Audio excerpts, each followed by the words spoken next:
Well friends, another day, another medium-sized electric high-riding crossover SUV thing. This is the new Skoda Elroq, and look, I know what you're thinking, because I'm thinking it too. You're thinking, how am I supposed to find a way of caring about yet another car in this segment? Well, I've had a look around it, and I've done some thinking, and I've come up with 3 reasons why you should care. Actually, number 1, affordability. Number 2, new design language. And number 3, and this is the big one, it's got a really cool boot.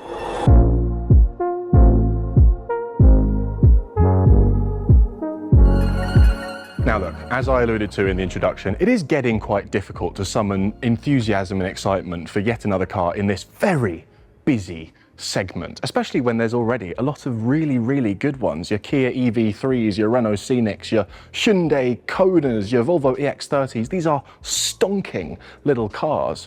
Does this new Skoda have what it takes to hold a candle to them? Well, let's find out, and let's start with that new design language. Now, Skoda says this new design language is all about robustness, functionality, and authenticity, and ooh, that is an authentic face. This is called the tech deck. It replaces any kind of conventional grille because, well, electric cars don't need to breathe, they need to be able to see. And as such, lots of clever cameras and radars are hidden behind it. We have this new expression of Skoda's headlights, the 4-eye headlight signature with some jazzy DRLs up here, and then the important ones housed down there, as is sort of the trend at the moment. Admittedly, not the most radical new piece of design you've ever seen, but Skoda was never known for being radical. It was all about being sensible and thoughtful and having nice little touches everywhere, and there are lots of those throughout this car. More interesting than the design for me, in fact, is the aero around the front. There are lots of little things going on here that you could easily miss, designed for optimizing the drag coefficient of the car, making it efficient as possible. For example, the shape of the wing mirrors, the rake of these A-pillars, and these little plastic flappy things here, which just close the gap between the wheel arch and the wheel, improving airflow around the car. The bottom line of all those little bits is a drag coefficient of 0.26, which is pretty damn good, and some fairly punchy quoted range figures, which we'll talk about in a second. As we work along the side of the car, yeah, it looks quite a lot like a slightly smaller Skoda Enyaq. That's fine. I quite like the way the Skoda Enyaq looks, but not a radical redesign is the point that I'm making. One thing I will just pick Skoda up on is the liberal use of the word compact when describing this car in the press material. It's just shy of 4.5 meters long. In North America, that's a paperweight, but everywhere else in the world, that is a positively medium-sized car. And let's just talk about the key specs, the batteries, the range, the price, because this is where Skoda are really trying to grab your attention. 3 battery options, the smallest, 55 kilowatt hours, the biggest, 82 kilowatt hours usable, quoted range for the big battery up to 350 miles. Now, as we know, quoted range figures are to be taken with a fistful of salt, but it is worth noting that that alleged range figure for the big battery version would equate to an efficiency figure of well over 4 miles to the kilowatt hour. That is really impressive, and actually that's the bar to which I'm holding this sort of segment of electric cars. Henceforth, 4 miles to the kilowatt hour is the benchmark. Everything below is not great, everything above is very impressive. That really speaks to how far we've come, by the way, because my Polestar 2 pre-facelift will do 3 miles to the kilowatt hour on a good day. Efficiency is finally having its day, it seems, in modern car design, and I'm very happy to see that. And then there's the starting price, £31,500 for that entry-level version with the 55 kilowatt hour battery. Assuming that that thing has similar efficiency, we're talking 220 plus miles of range, very handy. And that nicely undercuts the new entry-level version of the Kia EV3, which just a few videos ago I declared the new value for money king. And then we come to the most interesting thing about the new Elroq. No, not the design of the rear, which is very much baby Enyaq, but the boot. If you are someone who's passionate about sensible thinking and useful storage, the next minute of this video is going to be mildly pornographic. So where to begin? Well, it's pretty big, 470 litres. That's not massive, that's sort of middling for this segment of car, but look at the size of the opening. Big, square opening, completely flat floor, no annoying lip to lift stuff over. That's bloody useful. But there's more. Look at this. There's a little net on the underside of the parcel shelf for your charging cable.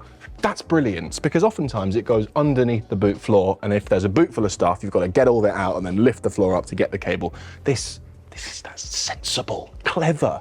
But there's more. Look at these. Either side of the boot, there's 40 odd litres worth of additional storage. We've got little shelves, little elasticy straps and hooks to hang your shopping from. That's very sensible.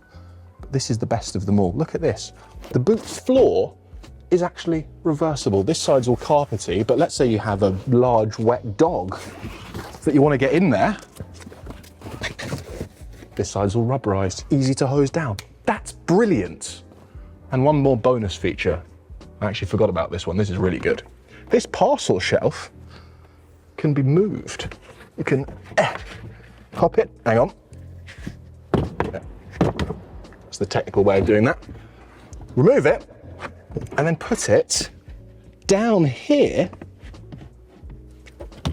And then you have a 2-tier boot. You can get 3 odd kilos worth of load onto this, so you can pop your buggy under there and the shopping on top. Nice. Did you ever imagine a boot would be this interesting?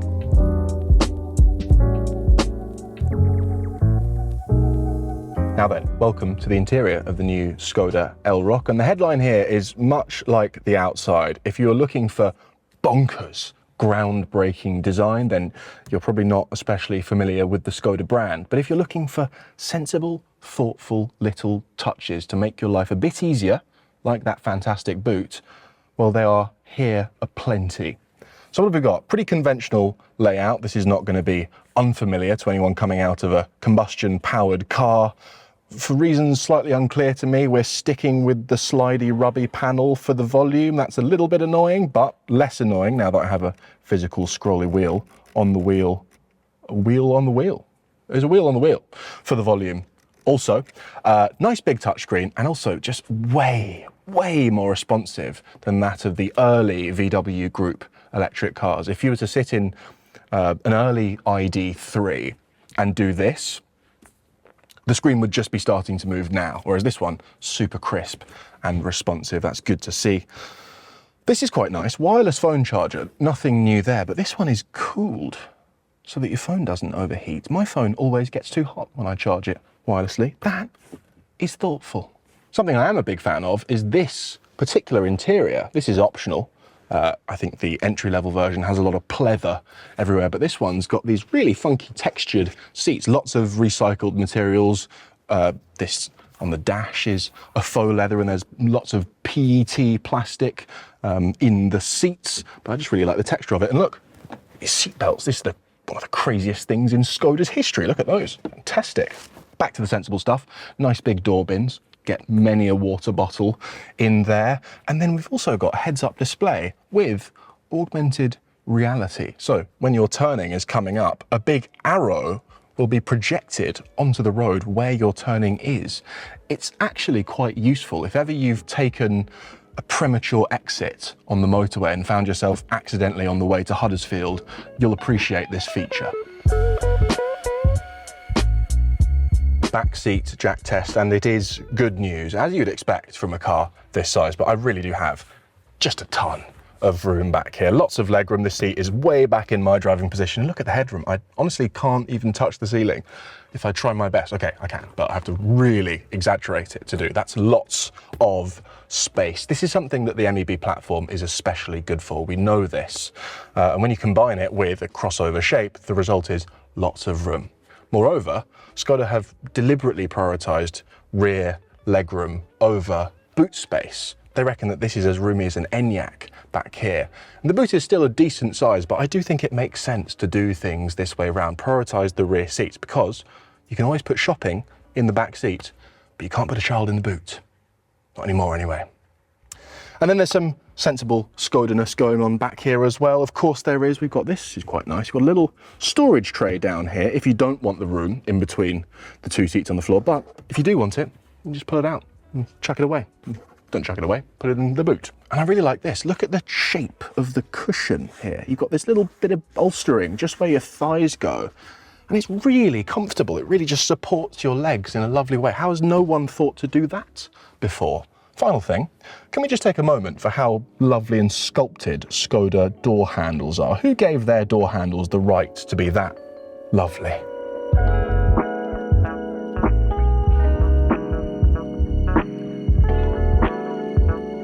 So, new Skoda Elroq, what are our first impressions? Well, if I'm being really honest, when I first got here today, I just felt the tiniest little bit underwhelmed. I'd sort of hoped they'd be a bit braver with their new design language, and I sort of hoped that Skoda's second electric car would be much smaller than their first, instead of a bit smaller.